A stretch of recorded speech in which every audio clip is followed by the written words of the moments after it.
Hello, everybody. This is the Cincinnati Herald Podcast. I'm your host, John Alexander Reese, digital editor of the Cincinnati Herald. And if you don't know, the Cincinnati Herald has been around since 1955 and is the largest African American newspaper in the greater Cincinnati area. And today, my guests are co-host and media consultant for the Herald, Andria Carter. How you doing today, Andrea? Fine. How are you, John? I'm doing fantastic. Next, we have circulation director for the Herald, Wade Lacey Sr. How you doing today, Wade? I'm doing fine, John. It's good to be here. Good to hear. And then we have some special guests with us also. We have literacy programs manager, Tiana Henry. How you doing today, Tiana? Hello, John. Great to be here. Glad you could be here. And then we also have Dr. Greg Szumlas. How you doing today, doctor? I am doing great and really excited to be here today. We're glad you could have you on. Now, before we talk about our main topic, which is going to be the early reading programs, let's talk about some of the top news topics of the week. In a reversal of an earlier guidance, the Centers for Disease Control and Prevention is now recommending people who are vaccinated against COVID-19 wear masks indoor in parts of the U.S. where the coronavirus is surging. CDC Director Rochelle P. Walensky said the CDC is also recommending that everyone in K through 12 schools wear masks, regardless of their vaccination status. That includes students, staff, and visitors. And also to point out, Hamilton County is in the moderate tier of transmission. Andrea, what are your thoughts on this news story? I'm not surprised. I know we have been going up and down about do we wear a mask, don't we wear a mask? And, since, I've got vaccinated, I know I've been a little lax in what I've been doing, but I still wear a mask when I go into a grocery store or a store with a lot of people in it. But I think this is just tells us the seriousness of the Delta variant and that we just need to take a beat, do what's best for everybody. And if that just means continue with our daily lives, but have to wear a mask just to protect ourselves, then I think we need to step up to the plate and do it. I think we're in this for the long haul of the pandemic, but I think it's just a new variation that we just need to get used to and keep right on stepping. Wade, what are your thoughts on this news story? Yeah, I think wearing a mask was shown to be effective the last 12 months. So I think that is a good recommendation. I think that they should have stayed with the mask for a longer period of time anyway. So as long as they're consistent with the message that they're sending out, I think right now there's a lot of confusion with folks. They're hearing one thing one week, another thing next month and everything. But I think, like I said, over the last 12 to 18 months that wearing a mask was shown to be effective. And moving on to our next story. TQL Stadium will host a World Cup qualifying match on November the 12th between Team USA and Mexico, Mayor John Cranley announced Wednesday. The match will be broadcast live on the ESPN and Univision family of networks. Wade, thoughts about this exciting news story? This is very big for the city of Cincinnati. As we talked to earlier this year about the soccer stadium and all of that. Myself, I'm not a soccer fan. However, I do understand the scope of this for the city. You're talking revenue, you're talking future revenue, you're talking future events. When they see something like this happen in Cincinnati, other venues would like to come to Cincinnati. You're going to have mass coverage with ESPN and a whole host of celebrities and everything will be here for that. So it's uh, very important for the city, and it's a good win for everyone. Andrea, your thoughts about this story? Oh, I'm very excited about it. I think having international recognition of our state soccer stadium is a win, not just for the soccer community, but it's a win for the city. And it like Wade said, it brings new people to the city to discover who and what we are and why we're so special and being known as the Queen City and what our neighborhoods have to offer. I think that having watched some of the soccer games on television, I think it's also going to bring out more of our Latino community to build a little bit of sense of pride in being part of the Cincinnati neighborhoods, to see that a rivalry is coming to the area to play. So I think it's a win-win, not just on a national level, but it's a win-win on the local level because we have so many soccer enthusiasts, especially within the Latino community or Latino X community, that they'll be able to see someone that they can identify with playing and possibly, may or may not win, but at least playing. And now moving on to our next story. Simone Biles will not defend her Olympic title in the individual all-around competition. The four-time Olympic gold medalist withdrew Wednesday from the all-around competition to focus on her mental well-being. The decision comes a day after Biles removed herself during the team final following one rotation because she felt she wasn't mentally ready. It is unknown if she will compete in next week's vault, uneven bars, floor exercise, and balance beam finals. Wade, thoughts on this developing story? Very, very interesting. I'm gonna play the villain on this topic. Oh no. I know about 95% of the world is supporting her, talking about mental health, the issues she could have had as she does those tumbles and flips and everything. As she gets up very, very high, and she could possibly injure herself and all that if she's not totally emotionally and mentally prepared to do her events. But I'm gonna go way back. I remember when I was a youngster, I saw a television program, and it had a pastor, preacher, and this we talking about late 50s, early 60s, and he was on a rant, and he was just pleading with the folks and everything, talking about music, the new rock and roll music, and how music and the beat, and he just kept going in the beat. It's the beat is the evil part and all that, and he talked about that. And he gave an example. He showed a little small video clip of Elvis Presley doing his hips and all that and everything. And he was saying how the beat is the evil thing and all that, and how it's messing the kids up and all that. And at that time, I was like, who is this crazy guy? What is he talking about and everything? And as I got older and I watched the transformation of the music, and the effect that it had on the culture of the youth, and how the movements that Elvis Presley and those was doing back then, how it evolved and kept evolving, and it became a little worse and worse. And now we have a whole different type of animal when you see our youngsters out there dancing and all right now. So I understand now where he was coming from, although at that time I thought he was a crazy guy. I said all that to say this. With this Simone thing, and you're talking about mental health and all that, everyone's going to support her. And it's not only her, they're going to support all the athletes, male and female, about this. A few years ago, it really became an issue worldwide as some of the pro basketball players start bringing to light what they were going through and the pressures and all that. And I know Kevin Love of the Cleveland Cavaliers, and we had Derrick Rose, a former most valuable player in the NBA, and some others talked about their mental issues. And so it started to be a snowball that started to get bigger and bigger. And the issues we've had with with Naomi with tennis recently and everything. So it's becoming a thing that everybody's talking about, and everybody wants to lend support to the athletes about this. However, the situation I see that comes about is Simone Biles right now, I think she's worth like $6 million, or she's pulling like $6 million in endorsements. Kevin Love signed a max contract with the Cavaliers a year or so, 2 years ago, pulling in, I think, over $60-something million. These athletes, they're getting paid, and that pressure is part of the reason they're getting paid these large salaries. They're getting all this endorsement money.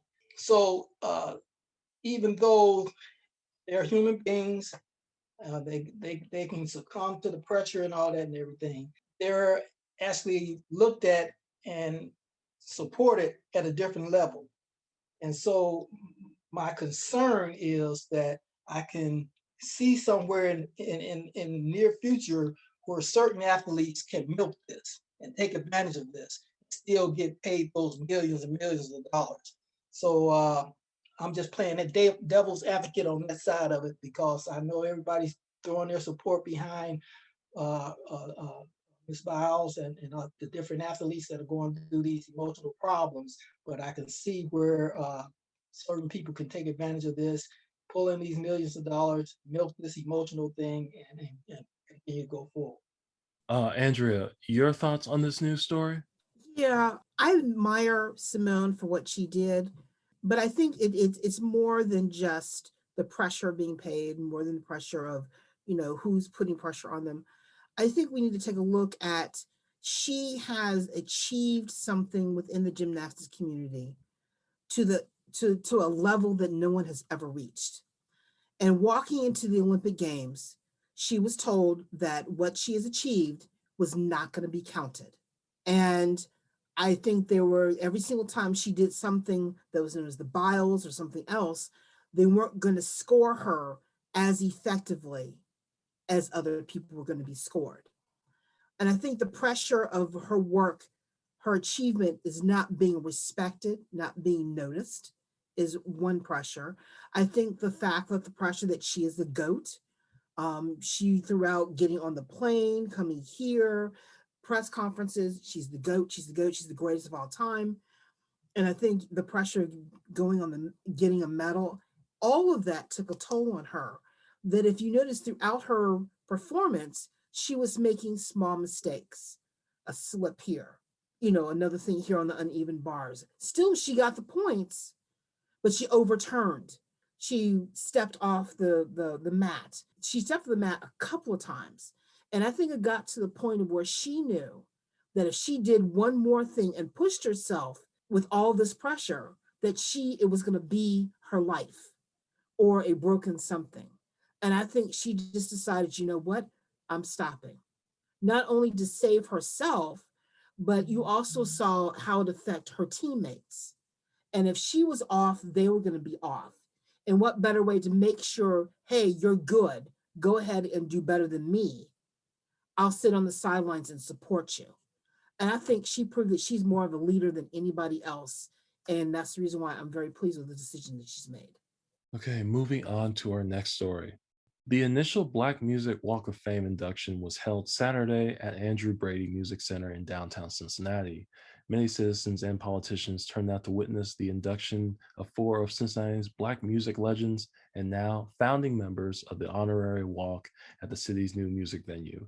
Honorees included the late Dr. Charles Fold, Otis Williams, Bootsy Collins, and the Isley Brothers, each with their own star to be placed in the walk between Paul Brown Stadium and the Andrew Brady Music Center. Hamilton County Commissioner Alicia Reese, founder of the Black Music Walk of Fame, said, "The Black Music Walk of Fame will not only celebrate the rich history that local African Americans have contributed to music, but it will also attract visitors and tourists from all over the world to come and visit Hamilton County." Andrea, your thoughts on this news story? I think it's a wonderful way to embrace the African American history of the city of Cincinnati. We have a wonderful music tradition that I have seen bands come and go over the years. I love live music. I love, musicians on the local level. They're very passionate. They pour their hearts out, whatever genre they're playing and performing. And I think it's wonderful that not only do we honor those who have come before us within the music industry here locally, but we'll get to honor those who come after them as well. And what better way to set the tone and discover a gem of Cincinnati that's not really talked about all that often, but now is getting the recognition that it deserves. Wade, your thoughts on this story? Commissioner Reese, she continues to hit a home run for the city of Cincinnati. I know that she left city council. She got into tourism for the city, and she continues to do things that brings people to Cincinnati. This is a very good thing. As a singer, I love music. It's a part of me. It's part of my family. I think this is great for Cincinnati. The initial artists that won this award: Bootsy, the Isley Brothers, Otis Williams, Charles Fold. These are excellent people to start this off with. I like the variety. You got Charles Fold, a gospel man. I do gospel singing. I do secular singing. So it's good to see that they are able to bring a variety of folks into this, and it's just a good thing to bring. Not only for the people of Cincinnati, because I'm sure they'll be down there and all that, but it also is a good thing for people that comes to Cincinnati from other places, because they'll want to stop down to see this. Well, that's it for our top news stories of the week. So now let's switch over to the main topic, which is the early reading programs. And I introduced our guests earlier, literacy programs manager Tiana Henry and Dr. Greg Szumlas. So how you doing? How you doing, guys? Doing great. Great. So let me ask you guys. There are two literacy programs at the Children's Hospital. One of them is Reach Out and Read, and the other one is Imagination Library. So what's the first one? Reach Out and Read. So Reach Out and Read has been at Children's for over 20 years. And what happens is during well child checks, our pediatricians, as well as any of our medical providers, give out books and reading guidance to parents of children from birth to age 5. So when they come in for their well child check, they not only get a checkup, but they also get reading guidance and a free book in over 27 clinics across Cincinnati. So you get that's for Reach Out and Read. Now, Imagination Library was a program started by country singer Dolly Parton in her hometown in Tennessee. And what Imagination Library does is, well, Dolly saw a need in her community because of low literacy rates, and her father had issues with literacy. So she started the program, and she gave out free books in the mail for children in her county. Well, the program spread across the country, and other people wanted to do the same thing. So it opened up, and if you get your own funding, you can have Dolly Parton's books come to your city. So we had some funding come, and we were able to started in Cincinnati. This will be 6 years. And what happens is the children get free books in the mail. So in addition to getting your free book at the doctor's office, you are signed up for the program and you get a free book every month. And it's an age appropriate book in the mail until you turn 5 years old. So if you're a newborn, you could have a library of 60 books with Imagination Library. So you get a new book every month, and it's absolutely free. And first it was just in Cincinnati proper with Cincinnati Public Schools, and it has expanded because First Lady Fran DeWine of Ohio made it be her project. And so she wanted this program in all 88 counties in Ohio.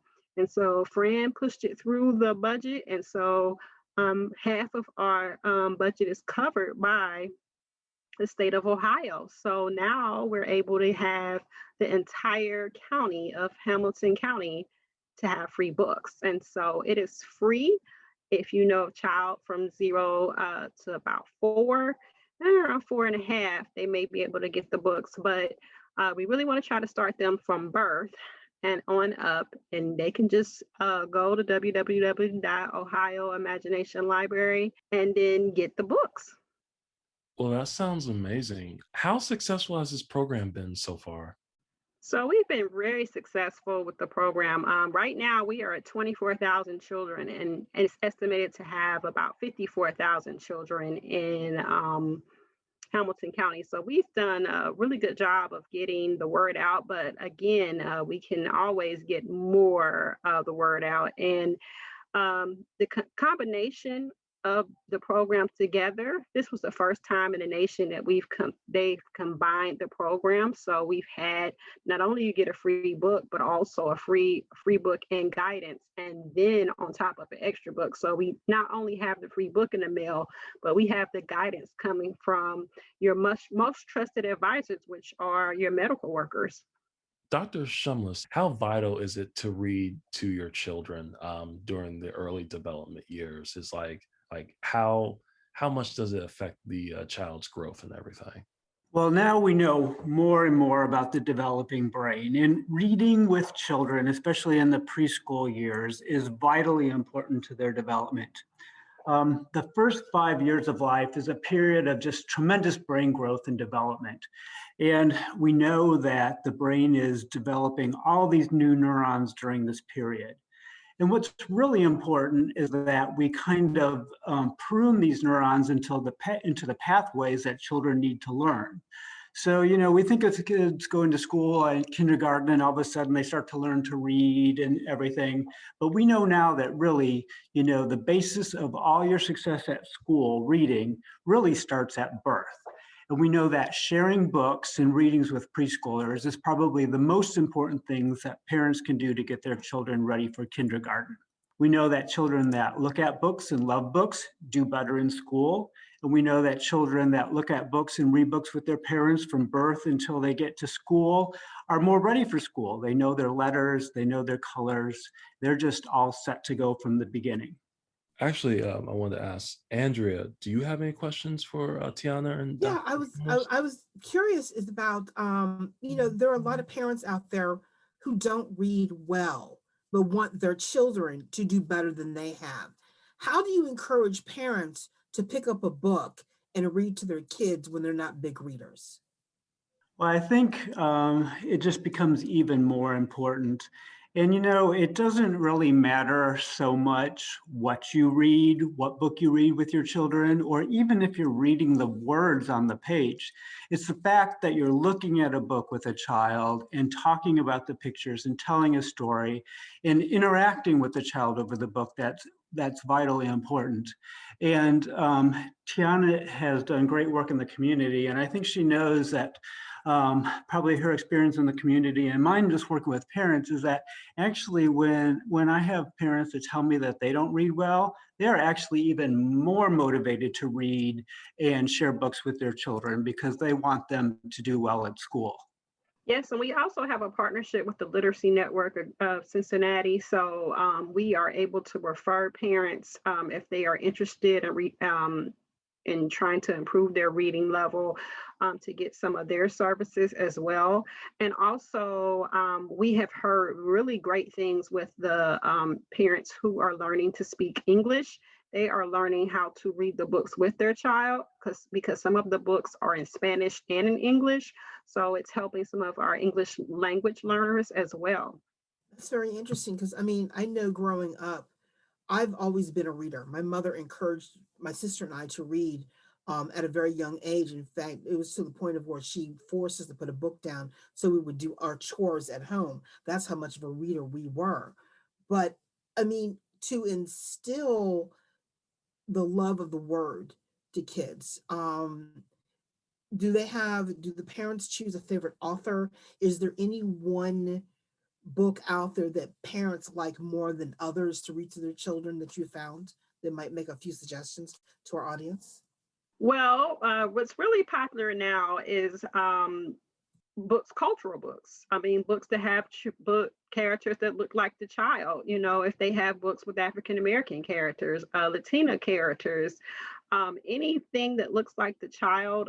Parents, not only the children get excited, but the parents get excited because we know of a time when they didn't have books that had diversity, and so now. Which actually I just got off the phone, off of a Zoom call with a parent in another meeting who was bragging and so excited about the diversity in Imagination Library because she was saying that her child was getting the books in the mail and learning and seeing, but also seeing not only just characters, African American characters, and it's another book with Native American characters, and she was very excited to share the diversity. So that is something that is really good. We see in Imagination Library, and just so that everyone knows, the books aren't chosen by myself for Imagination Library. I do have a say-so in the books for Reach Out and Read. But for Imagination Library, they are chosen by a team of experts and a panel, as well as parents of educators across the country that meet and choose books. That is fantastic. I like hearing that about the diversity and about the different options parents have to, to read to their kids and expose them to other cultures and other things that are going on in the world. So I'm very, very excited to hear this. Yeah, this sounds like amazing stuff that you guys are doing at Cincinnati Children's Hospital. Wade, do you have any questions for our two special guests? Yes, did I hear that correctly? That this takes them up to they are 5 years old? Yes, so they graduate from the program because it's preschool, and so we want to start them from birth.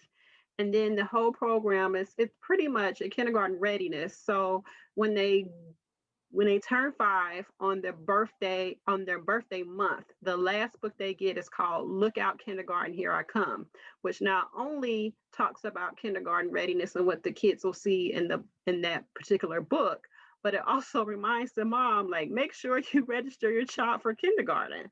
So it goes from 0 to 5, and yes, it is free. Now, we do have the program in the clinics is strategically put in certain clinics to make sure we get the children that need it the most. But anyone can register in all 88 counties in Ohio at www.ohioimaginationlibrary.org. That's great. Well, if nobody has any more questions, I guess we'll wrap this up. Thank you, Tiana, and thank you, Dr. Szumlas, for coming on this podcast. We greatly appreciate it. Yes, happy to be here. We always love to come and talk about reading. And I just want to make sure your readers, please go to www.ohioimaginationlibrary.org, and it's no catch. It's a lot of things out here in the community saying it's free. We're not going to send you a bill. There's not anything weird going to happen. You're just going to get your books. Now, it may take a couple months to get them to go through the mail, but you will get your book, and you will find the joy of reading. And also, not only the book has the parent's name, but it also has the child's name. And as we all know how important it is as children when we start getting mail.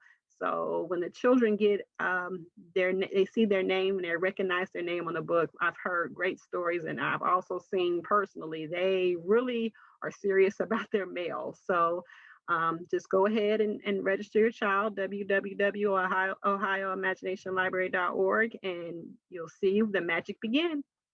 Well, we will definitely put that in the podcast description so no one has any excuse to not go to that website. I also want to thank Andria and Wade for coming on today's show and talking about the top news stories of the week. Thank you, Wade. Thank you, Andria.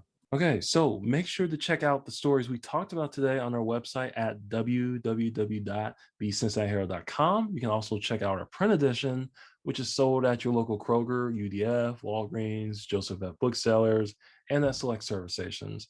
Make sure to subscribe to our podcast on your favorite podcast app. We are on Apple, Spotify, Stitcher Radio, iHeartRadio, Amazon Music, Audible, and TuneIn Radio. Just search for the Cincinnati Herald Podcast. Follow us at the Cincinnati Herald on Facebook. Follow us at Cincy Herald on Twitter and Instagram. And also follow us on YouTube. Just search for the Herald TV. I'm John Alexander Reese, digital editor of the Cincinnati Herald, and have a good day.